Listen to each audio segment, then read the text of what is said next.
네, 시청자 여러분 안녕하십니까, 박종진입니다. 주말 동안에도 나주 초등학생 여아 어린이 이 성폭행 사건의 잔운이 좀처럼 사그라들지 않고 있습니다. 전국의 모든 부모들이 이번 사건의 잔혹함에 분노하면서 치를 떨고 있습니다. 자다가 이렇게 들려가면 이게 그리고 그 어린아이가 성폭행당하면 이게 도대체 어떤 기분일까요? 나주 성폭행범 고종석이 어릴 때부터 온 동네 돈 훔치면서 속 썩이는 문제야 괴물이었다는 증언이 다른 사람도 아닌 바로 그의 어머니 그리고 누나 입에서 나왔습니다. 그게 기사화가 됐습니다. 그런데요, 곧바로 방금 전 진술을 뒤엎는 새로운 얘기들이 이번에는 고종석의 친척들 입에서 나옵니다. 어린 고종석이 엇나가고 삐뚤어지기 시작한 건 바로 그 인터뷰한 새 어머니와 의붓 누나가 집에 들어오면서부터다. 고종석을 눈치 주고 구박했고 월급도 매번 빼앗아갔다. 이게 친척들 주장입니다. 진실이 어디에 있든 참 씁쓸합니다. 그런데 여기서 측은지심으로 흐르면 안 되겠습니다. 잔혹한 범죄 뒤에는요, 불우한 가정 환경이 당연히 있기 일쑤입니다. 무엇으로도 변명할 수 없을 이번 사건의 가해자 고종석은요, 측은지심으로 흐르면 안 되죠. 그렇다고 해도 강력한 처벌을 받아야 마땅할 것입니다. 하지만 이런 불우한 가정 환경이 더 이상 흉악범을 만들지 않도록 국가가 제도도 만들고요, 사회도 반성하고요, 가정도 반성하고 이렇게 신경을 써야 할 것입니다. 이번 기회를 좀 우리가 기회로 삼아서, 이번 위기를 기회로 삼아서 우리가 좀 가정의 평화, 사회의 평화를 만드는데 우리가 전부 신경 쓰는 그런 찬스로 만드는 사건이 됐으면 좋겠습니다. 정치권 소식 짚겠습니다. 월요일 항상 나오시는 우리 명지대학교 정치외교학과 신율 교수 함께 자리했습니다. 안녕하십니까? 예, 안녕하세요. 박근혜 후보가 이제 MB까지 찾아갔습니다. 예. 두 분 얼굴이 밝았습니다. 예. TV에 나온 거로. 자, 어떤 효과가 있다고 보십니까? 근데요. 그게 이제 효과를 얘기를 하면 그게 잘 이해가 안 돼요, 저는. 이게 뭐 좀 이해가 돼야지 분석을 할 텐데, 박근혜 후보, 이명박 대통령 입장에서 문제가 달라요. 박근혜 후보 입장에서 볼 때 이명박 대통령을 만나서 무슨 효과가 있을까? 일부 신문에서는 그러더라고요. 이명박 대통령의 그 소위 말해서 수도권 지지층을 뭐 가져올 수 있다는데, 그것도 전 아니라고 보는 게, 이명박 대통령의 현재에 있어서의 어떤 평가라는 거는 역대 대통령 중에서 가장 낮은 수준에 속합니다. 사실 퇴임 전에 제일 낮았던 대통령은 김영삼 대통령입니다. 그때는 IMF 때문에 그랬던 거예요. 그 다음에 그 위가 누구냐 하면 지금 이명박 대통령이에요. 그 위가 김대중, 그 위가 노무현. 그러니까 얼핏 생각하면 노무현 전 대통령이 지지율이 굉장히 낮을 것 같은데 실제로 퇴임할 때는 24% 정도를 갖고 있었거든요. 그래서 이게 낮은 게 아니었어요. 근데 사실 이명박 대통령이 지금 굉장히 낮은 편인데, 중요한 건 그렇다면은 그 표를 수도권 표를 흡수할 수 있는 것도 아니고요. 그건 아닌 것 같은데, 현직 대통령한테 잘못 보여서 아무리 지지율이 낮다고 해도 현직 대통령이 지금 모든 권력을 갖고 있는데, 현직 대통령이 잘못 보여서 현직 대통령이 고춧가루라도 뿌리기 시작하면 근데요, 아무래도 그게요, 역대 대선 후보 중에, 여당 대선 후보 중에 현직 대통령을 밟지 않고 간 사람이 있나요? 한 사람도 없어요. 그대로 하면 고춧가루 뿌릴까봐 끝까지 좀 잘해줘야죠. 근데 그게 아니거든요. 저는, 그리고 사실 그 차별화 문제가 나왔으니까 말인데, 저는 언젠가는 박근혜 후보가 이명박 대통령과 차별화로 나갈 수밖에 없다고 생각해요. 근데 그 차별은 하더라도 현직 대통령을 끌어안고 가는 모습은, 근데 이제 어찌됐든 화합의 정신에는 부합하는 거 아니겠습니까? 뭐 정신에 부합할 수는 있겠죠. 정신에 부합할 수 있는데 실익이 뭐냐라고 저는 지금 얘기를 하는 거죠. 근데 예를 들면 보수표가 간다. 아니요, 보수표는 이미 박근혜 후보를 다 지지하고 있습니다. 그리고 이명박 대통령의 지금 낮은 지지층 중에서도 다 그 보수표들이 공유하고 있는 거거든요. 그러니까 거기에서의 시너지 효과도 전 그리 클 것 같지가 않고, 그리고 오히려 지금 사실 그래서 이명박 대통령이 그 얘기를 잘 아는 거예요. 뭐냐면 우리 민생 참 중요합니다. 그거 대선 떠나서도 그거 해야 되는데, 자칫하면 야당에서 박근혜 후보가 얘기하고 대통령이 오케이 하면 저거 뭐 정책 밀어주기 아니냐, 이거 중립 위반이다라는 얘기가 나올 수 있거든요. 네. 오히려 그런 부작용을 생각했을 때에는 저는 뭐를 얻을 수 있을까에 대해서 좀 회의적인 입장이에요. 대통령이 또 민주당이든 야당 대선 후보 나오면 그때 또 만나면 되는 거 아니겠습니까? 만나겠다고 얘기했습니다. 네, 그러면 공평하는 만나겠다라고 거죠. 얘기를 했는데 실제로 만나게 될지는 모르겠습니다만 문제는 뭐냐면 지금 민주당은 대선 후보가 없어요. 네. 그리고 안철수 교수도 나오겠다는 얘기를 안 했습니다. 네. 지금 대선 후보 결정됐는데 이제 한 새누리당밖에 없기 때문에 지금 이 시기를 선택했다라는 건 저도 이해하겠는데 중요한 것은 그렇게 해가지고 박근혜 후보가 이명박 대통령하고 만나서 그런 얘기를 했을 때 벌써부터 야당은 이미 그 얘기를 꺼내고 있는 거예요. 정치적 중립 위반이다. 그런 얘기까지. 근데 이명박 대통령은 뭐 그럴 수 있다고 봐요. 왜 그러냐면 일종의 보험적 성격도 있으니까요. 네. 근데 박근혜 후보는 저는 진짜 별로 득이 될 것이 없지 않을까 이런 생각이 들어요. 아, 근데 이해창 전 예. 네, 총재, 예. 이해찬 전 총재가 98년도에 대책이 나오죠. 예, 그때 부산인가 어디 가서 그 당시 대통령 YS 대통령을 비판해 가지고요. 예. 그래서 부산 그 표가 많이 아유. 빠졌던 내 기억이 있는데 말도 그런 마세요. 예. 화영시까지 했어요. 화영시까지 예. 대구에서는 예. 예. 그런데 그거 맞아요. 그렇게 되는데 그건 진짜 너무 오버한 거죠. 네. 하지만은 차별화라는 거는 어쩔 수가 없습니다. 네, 그거는- 차별화는 해야지만 예. 근데 네. 어느 정도까지인데 네. 그렇다고 해서 같이 갈 필요는 없다라는 아, 거죠. 그럼요. 그건 근데 아니죠. 지금 이게 자칫 보면은 오히려 야당 측의 아젠다인 이명박근혜 이것을 오히려 살려줄 수도 있는 그 아주 위험한 얘기거든요. 박근혜 후보 입장에서 볼 때. 아. 저는 조금 그런 면에 있어서는 잘 이해를 할 저는 수가 없습니다.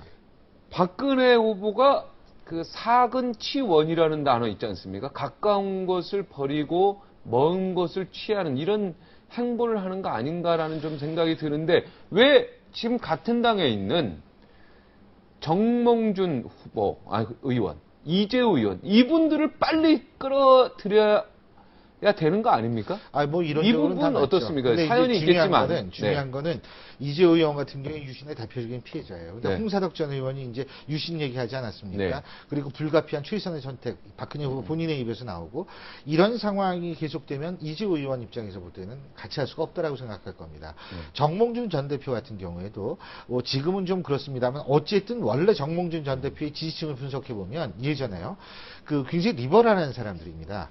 그러니까 보수에 속하지만은 자유주의에 가까운 사람들. 그러니까 굉장히 리버럴한 사람들이기 때문에 이분들의 입장에서 볼 때에도 사실은 그런 역사관과 합할 필요는 없다라는 생각을 가질 수도 있어요.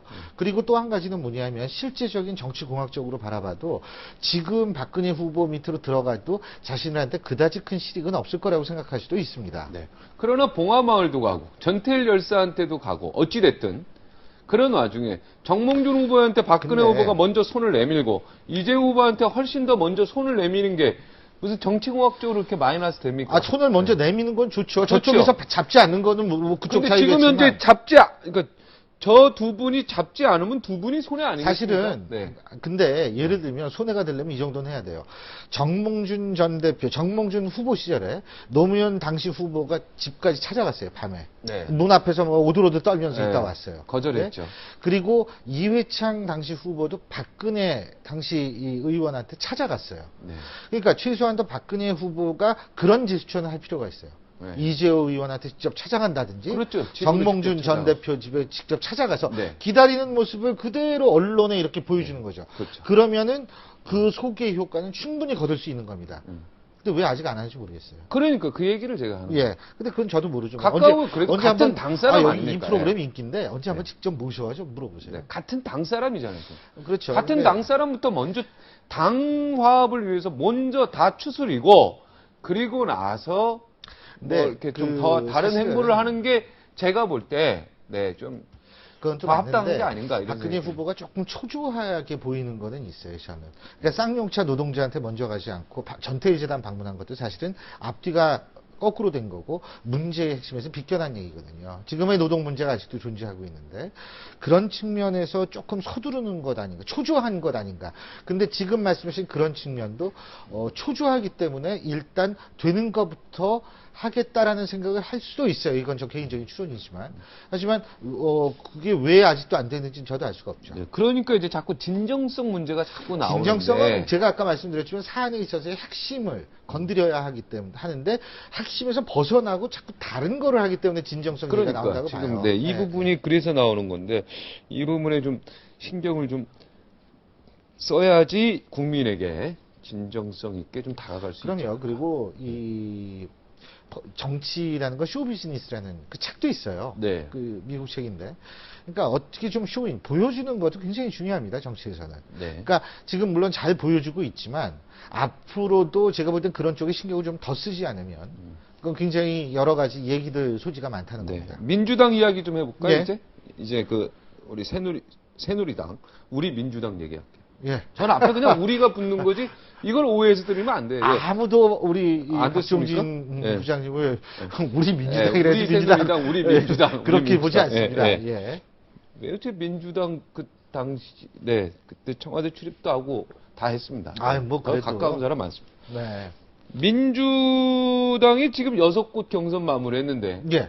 모바일 투표 이거 계속 해야 되는 겁니까? 솔직히 어떻습니까? 아니요. 이렇게 시비도 많고 그런데. 아니 근데요 제가 뭐 이 프로그램에서 그 얘기를 했는지 솔직히 기억이 잘 안 나는데 제가 신문 컬럼도 많이 쓰고 방송 출연을 많이 하는데 거짓말 안 못하고요 제가 한 6개월 동안 100번은 얘기하고 그랬었을 거예요. 네. 하면 안 된다고. 하면 안 된다고. 예. 근데 그거를 왜 하는지 저 이해를 못 하겠어요. 자, 근데 거기에 잠깐 어떤 일간지에 나왔던 거, 그거 기사가 훌륭한 기사입니다. 네. 아주 분석도 잘하고 네. 훌륭한 기사인데 팩트가 한 가지 틀린 게 있어요.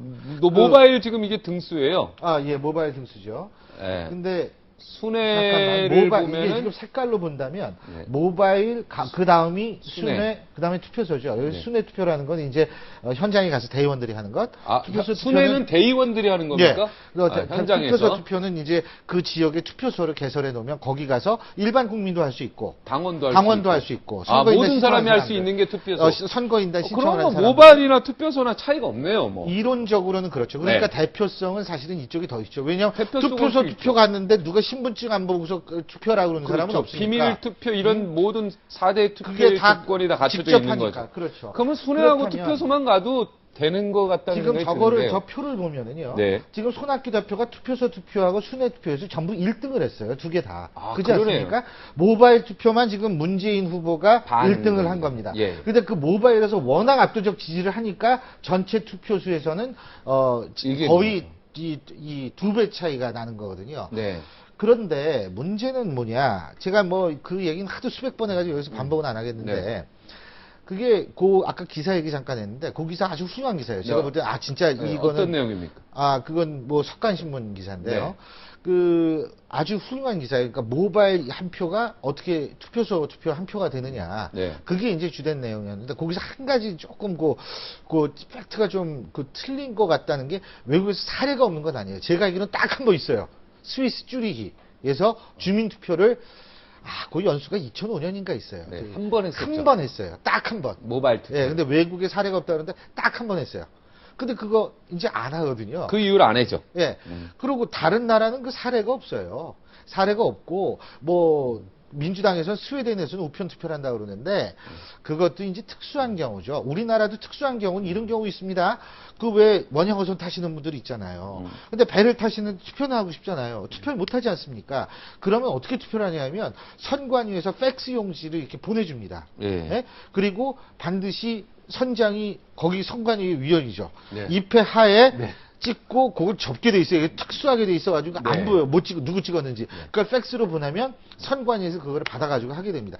그 정도로 장치를 해요. 네. 선거라는 게 이렇게 만만한 게 아니에요. 예? 네. 제가 뭐 박 부장님한테 가가지고 미안하지만 딱 30초만 투자해달라. 네. 전화 오면 딱 몇 번 이렇게 하면 딱 어디 가나. 모바일은요 이런 식이 될 수 있거든요. 동원이 너무 간단한 거예요. 예, 옛날 같으면 그러면 손학규 후보가 1등이 됐네요. 옛날 같으면 절대 1등이죠. 절대 1등이죠. 그리고 그렇기 때문에 제가 항상 주장하는 거지만, 자, 모바일 투표, 저는 한 가지 또 하나 이해가 안 가는 게, 지금 투표율이 점점 떨어져요. 50%가 안 돼요. 네. 근데 모바일 투표 도입하면서 뭐라고 그랬는지 아세요? 민주당 지도부가? 모바일 투표를 해야지 국민 참여가 막 엄청나게 된다는 거예요. 그러면 엄청나게 돼야죠. 엄지 혁명이라며요. 그 정도로 혁명적으로 사람이 많이 와야지. 아니지 않습니까? 예? 문제만 많죠. 문제만 많고, 그렇다면은, 저는 지금 한 가지 제안하고 싶은 것이 뭐냐 하면, 만약 이렇게 문제가 많은데, 이걸 계속해가지고, 결선 투표까지 또 이 방식으로 한다. 네. 그러면은 진짜 상처뿐이 영광이 아니라 상처뿐이 승리예요. 그렇게 되면 결선 투표는 그러면 순회 투표랑 투표소 투표로만 가야 된다는 저는 얘기죠? 지금 왜냐하면 지금 경선이 방식은 진행 중이니까 어쩔 수가 없어요. 네. 결선 투표 시작 안 했죠. 네. 그렇다면 시작 안 한 거는 이 소위 말해서 전체 대선 후보 대선 주자들을 모아놓고 우리 모바일 투표는 빼자라는 얘기를 해야 돼요. 지금이라도. 누가?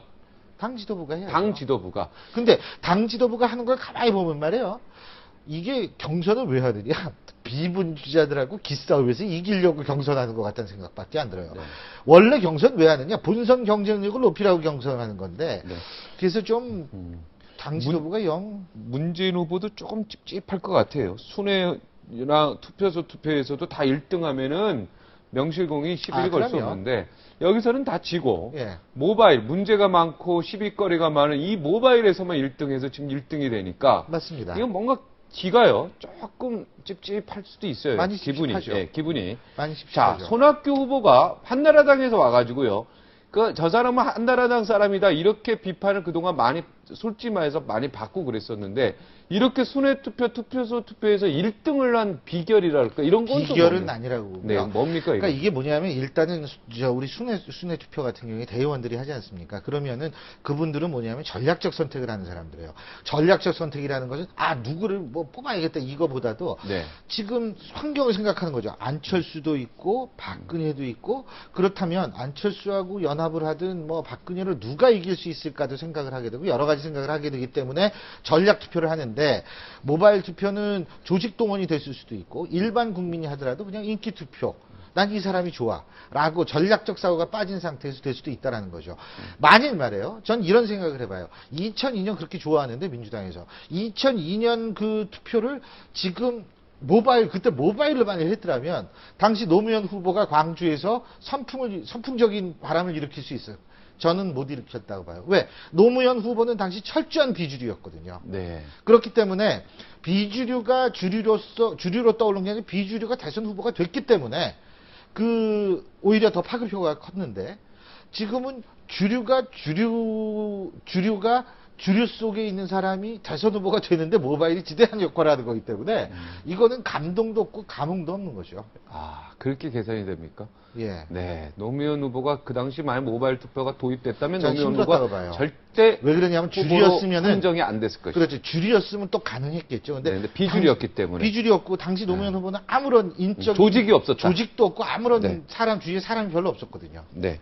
만약에 박근혜 대 손학규 싸움이 붙으면 어떻게 됩니까? 만약에 결선 투표에서 가능성은 적지만 손학규 후보가 1등을 하게 된다면 글쎄요. 박근혜 대 손학규 되면은 지금까지 모든 계산서들이요.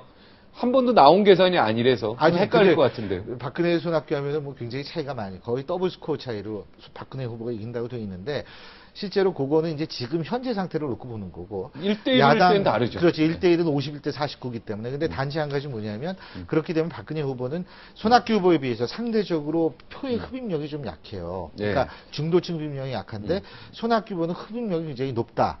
이런 장점이 분명히 있다라는 것을 말씀을 드릴 수 있는데 안철수 교수가 지금 있으니까 안철수 교수가 어떻게 되느냐에 따라 달라지겠죠. 근데 뭐 오늘 보셨어요, 그거?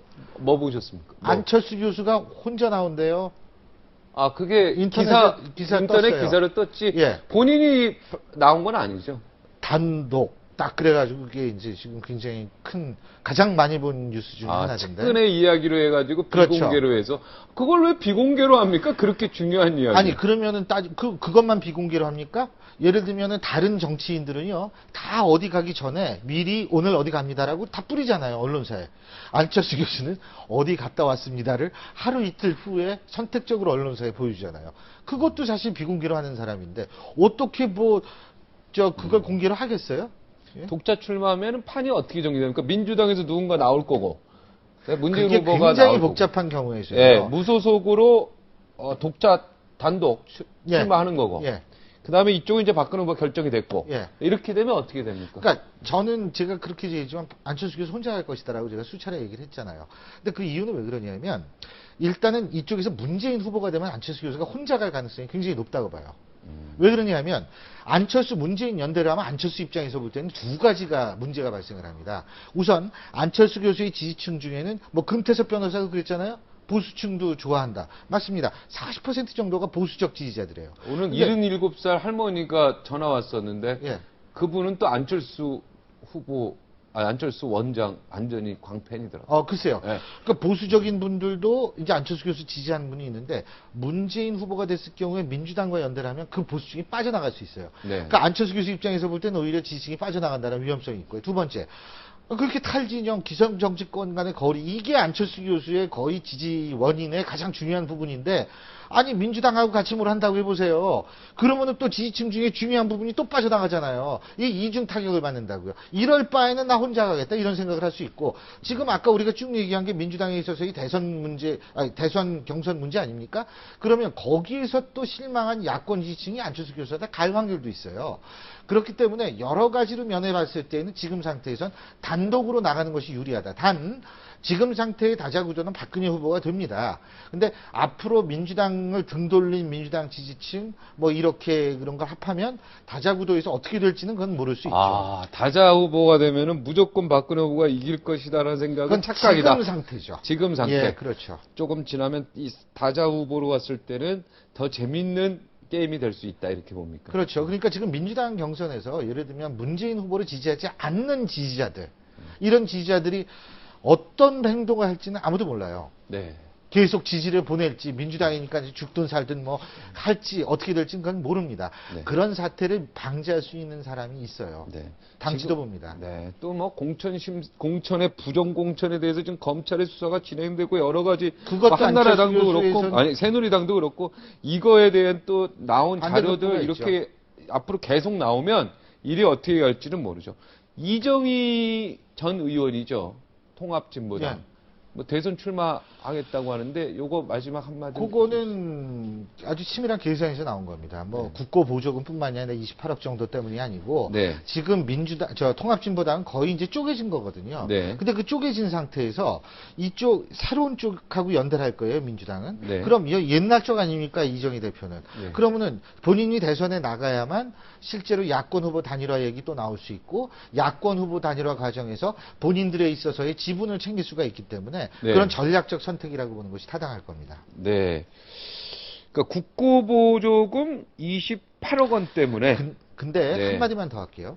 이게 대의민주주의 하는 국가입니다, 우리나라. 네. 그죠? 근데 아까 누구 할 때 술 먹지 마라, 김정일이 죽었을 때 그런 얘기 하는 당이 통진당 구당권파 아닙니까? 예, 그 상중에는 술 글쎄요. 자제해라 이런데. 그게 말이 황당하네요. 돼요? 예. 그런 사람들이고, 또 한 가지는 뭐냐 하면, 아니, 관악을에서 지금 부정선거 수사받고 있어요, 지금 제가 알기로는. 네. 그런데 본인에 있어서의 문제를 깨끗이 한 다음에 대선 출마해야 되는 거 아닌가요? 그리고 본인이 그렇다면은 지금 뭐 그런 식으로 친북적 성향을 보이는 사람들이 많은데 그 구당권파 이 사람들에 대한 자기의 입장을 얘기해 해야 되는 거 아닌가요? 왜냐하면 대통령의 가장 큰 의무는 헌법을 수호하는 거기 때문에 그렇습니다. 그렇기 때문에 저는 전략적 선택에서 이런 계산에서 나왔다라는 분석은 가능하지만 우리가 당위론적으로 얘기를 한다면 사실은 나올 자격이 있을까요? 네. 노회찬 의원도 정치에도 염치는 있어야 이렇게 했는데. 참 촌철살인이네요. 네. 우리 오늘 사자성어 많이 썼어요. 네. 그래도 뭐 자격이 되고 피선거권이 있다면 그걸 막을 수는 없죠. 대한민국 헌법이. 헌법이 막을 수는 없죠. 하지만 바로 그 헌법을 막을 수 없기 때문에 헌법을 잘 지켜야 하는 게 대통령입니다. 네. 변호사입니다. 법대에 나왔습니다. 서울법대. 맞아요. 네, 수석. 아, 맞죠. 네, 수석입니다. 예. 법은 우리가 얘기하기가 좀 그렇죠. 네. 그렇죠. 우리 잘 모르니까. 그렇죠. 예. 여기까지입니다. 예. 고맙습니다. 고맙습니다.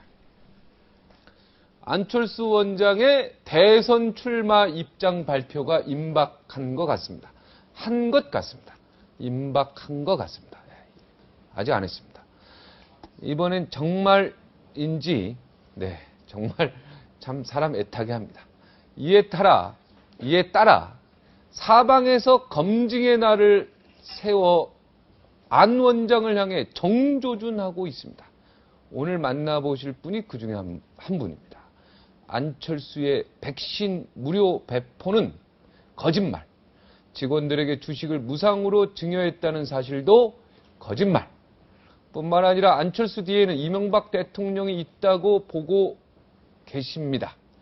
직접 만나서 왜 이런 주장을 하고 계신지 기가 막힌 이야기를 들어보겠습니다. 황장수 미래경영연구소 소장 58초 후에 만나보시겠습니다.